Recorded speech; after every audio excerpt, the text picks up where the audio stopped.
Wara l-ħolqien, Adam u Eva bdew jgħixu ħajja sabiħa fil-ġnien li Alla kien ħalaq għalihom, il-ġnien tal-Eden. Adam u Eva kienu liberi li jużaw kull ma jixtiequ, ħlief ħaġa waħda biss. Alla kien ordnalhom biex ma jiklux minn siġra waħda. Is-siġra tal-erf, ta' dak li hu tajjeb u ta' dak li hu ħażin. Din kienet qiegħda f'nofs il-ġnien. Darba waħda, Eva kienet mixja weħeda fil-ġnien.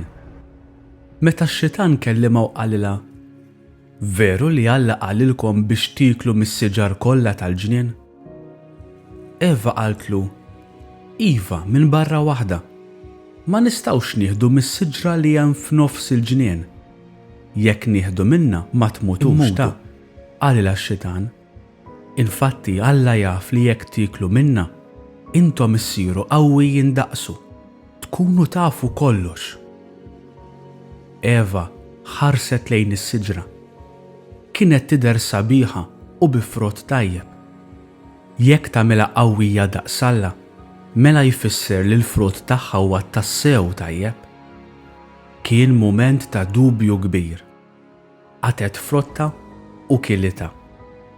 Ix-xitan dak li ried.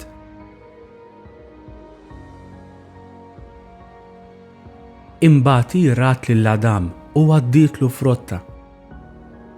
Minkejja li Adam kien jaf li m'għandux jieħu minnha, hu ħa wkoll.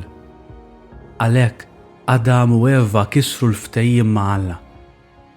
Ix-xitan qarraq bihom u l-pjan tiegħu ħadem. F'dak il-mument għajnejhom infetħu u bdew iħarsu lejn xulxin b'mod differenti. Indunaw li huma kienu għarwenin u bdew jindunaw bid-differenza bejn dak li hu tajjeb u dak li hu ħażin.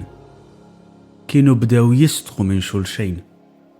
Għamlu l-bies għalihom u bil-mistħija bdew jistaħbew minn Alla. Imma dakinhar fl-għaxija, Alla kien miexi fil-ġnien u sejħilhom. Huma kienu qegħdin jistaħbew bil-mistħija. Adam waħħal f'Eva u Eva waħlet fix-xitan. Imtela brabja x-xitan għaliex kien kapaċi jwaqqa lill-isbaħ lejqa tiegħu.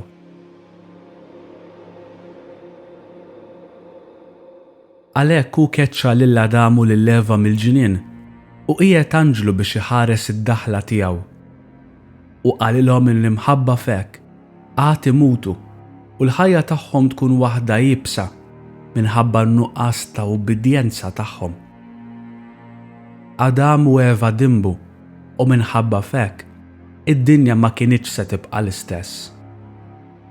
Għaliex ma bdewx, il-bnedmin kollha kienu se jitwildu bġibda lejn dak li hu ħażin. Għalhekk Alla kien se jibgħat lill-ibnu bħala bniedem biex jeħles il-bnedmin mid-dnub u joffri l-ħajja ta' dejjem lil dawk li jemmnu fih.